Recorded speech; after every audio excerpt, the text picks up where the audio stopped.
So after months of waiting, The Walking Dead Season 10 finale finally happened. And this video is my full review and breakdown of the finale. Now, some big stuff happened in this episode. Some massive, massive stuff. Of course, this is the end of the Whisperer War, and it isn't really the finale. It's actually more seen as a special event now because we've got 6 more episodes in Season 10.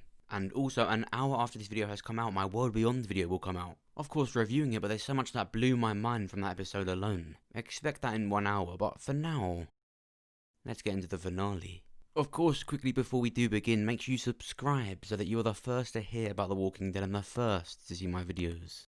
And make sure you join the official Discord for the channel. The link is in the description and in the pinned comment. I'll see you there. Okay, let's go.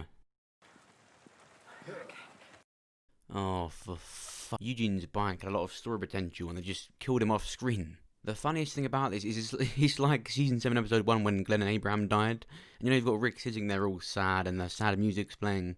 It's like the same thing here but with Eugene's bike. Now the episode starts off with Eugene, Ezekiel, Yumiko and Princess already crashed on their bikes. We're already being shown their delay, and I actually think that was a good idea. I mean, the finale was weirdly short, but then again, it's not even being seen as the finale. It's possible some stuff has been cut out, but this episode was just so good at spending the right amount of time at certain parts of the episode. For example, the Horde, which we'll get to. The right amount of time was spent within the Horde. Some characters even made it off screen. Then, back at the hospital, we see Daryl and Carol are setting up traps. And they mention New Mexico again. Now, they did it earlier on in this season, and this is another time that they've mentioned it. So it's really likely now that, of course, now we know they have their own spin-off when The Walking Dead ends. They really do go to New Mexico. Even if the characters are joking, it's in the writing that these characters have New Mexico in mind. And as seen in the trailer, we see Gabriel telling everyone the plan. It's to lead the Horde away, as we know.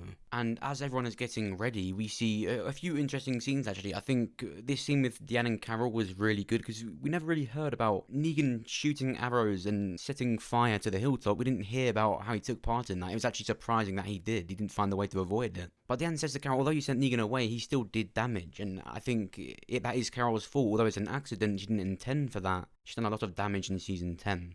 And of course, the Daryl and Negan scene. Hi. He was basically saying to Negan, if you want to really redeem yourself and show that you're one of us, then get dirty and go into the Horde with us. But Negan says they wouldn't really want a former villain in the Horde with them. And I think it's good that Negan didn't go with them because he finds his own way later. And then the survivors walk out into the Horde. The Horde was done so well, and it was actually scary. The close camera shots to the walkers' faces and the characters being squished within them. It was actually genuinely scary seeing these characters walk within the Horde with Whisperers around them. And even when Whisperers would get killed, we'd see them get eaten and torn apart. Now, do you remember in the December of last year, we saw this post by Greg Nicotero celebrating the end of filming Season 10. And we couldn't identify who it was because the body had been eaten so badly. Well, this episode did reveal that it was indeed Beatrice. She's a character that we haven't even seen much of before, only in the Oceanside scenes. Compared to the bigger characters we see within the Horde, she's a very small character, which is why the more we saw of Beatrice being in the finale within the Horde, yeah, it's gonna be likely she does die. I was surprised that characters like Jules survived. People seem to love Jules. All she has done is just exist. I can be the first to tell you right now that I thought Jules would die this episode because she's such a small character, and from the moment we very first saw her, she was being so weird.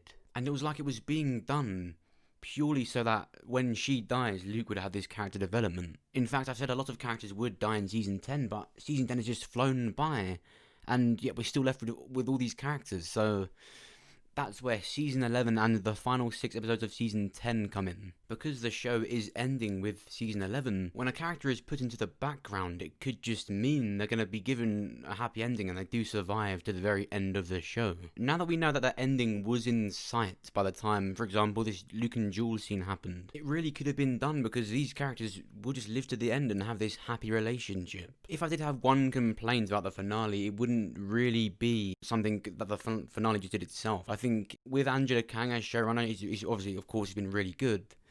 A lot less bigger characters have died, which I suppose that is learning from the past. You know, in Season 7 and 8, you could argue that they did kill too many big characters off.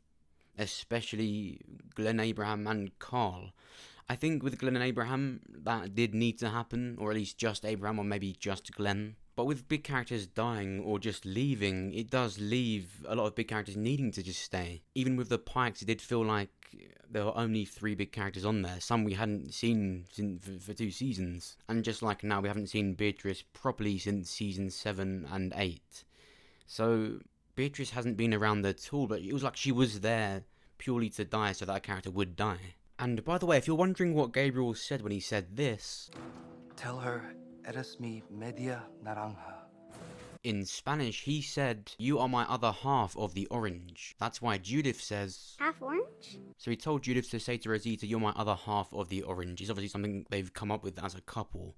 And Gabriel said this because it was looking unlikely that he would survive. If it wasn't for Maggie, he wouldn't have survived it. And then, of course, we had the return of Maggie. Now, we thought Gabriel would die, and it was really extremely likely he would. Of course, like we said, the realistic situation, you would just die. But out of nowhere, Maggie saves him, along with the masked character that we still haven't seen anything at all from. We have still only seen this character in the opening minutes and this scene here. And it was quite funny seeing Aaron react to that, because the character's not talking, he's not showing his face, and I think he probably won't for a few episodes now. I think it's going to be a big reveal, and because he hasn't shown his face, I actually think there's a chance it could be a missing character.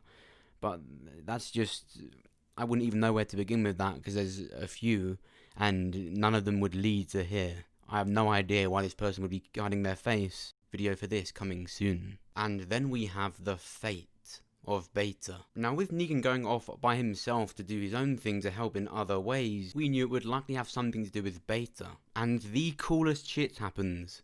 Now, I'm gonna be honest, we didn't get that fight, but it's still cool. Shit. Finally, they're gonna fight. Alright, go on, Negan, go on, give it to him. Oh, shit. When we look at the comics and see the fight that happened between Negan and Beta, it's obvious Negan is a lot bigger, and I think it's funny that in the show, when it came to them fighting, well, this happened. And just when Negan is about to get killed by Beta, Daryl comes in and kills Beta. It was so well done. It was actually haunting the way that Daryl put the knives in Beta's head, and he's just stayed there. It happened so quickly, and if you're totaling the time that Beta was in this episode, it wasn't that long at all. Just like that, Beta is gone. When Daryl puts the knives in Beta's eyes, Beta has flashbacks and visions of Alpha. The walkers start devouring Beta, ripping his mask off. And as Daryl and Negan stand back to watch it happen, he's almost honoured to be eaten alive. He is worshipped by these walkers as he dies. But of course, we've still got the Horde to deal with, and Beta was where he was in the first place because he was following Lydia.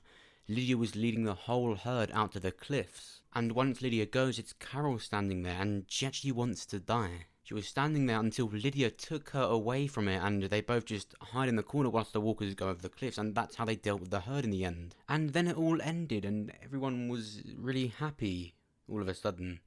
It was like the ending of Grease. It was really anticlimactic when Maggie saw Judith. It's been years, she's all grown up now, well, she's not a baby anymore. And she looks at her like she's already seen her before. I think they should have done that thing, in big movie projects where the actor doesn't meet the actor until they actually do the scene. It was just a weird stare. And although she wouldn't know who RJ is, obviously, I feel like it should have been written like she turns to RJ or something, because it was just really stale. It was anticlimactic. And of course, Connie did appear at the end. It was nothing to do with the Horde. She just appears in the dirt, and Virgil runs into her.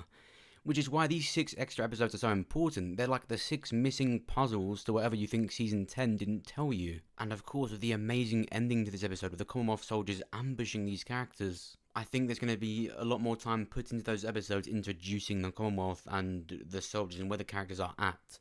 Because I don't think they would really enjoy having an introduction to the Commonwealth and then it ending the same season. Now, if you've got no clue as to who these people are, these soldiers are the Commonwealth soldiers. They're known as the Commonwealth Guards. They are with Maggie, and they are the next up, not really villains, they're just the next up storyline for The Walking Dead. This is the final storyline for The Walking Dead comics, so likely, the show, because it's ending with Season 11. These characters will likely be taken in by the Guards and taken to the Commonwealth.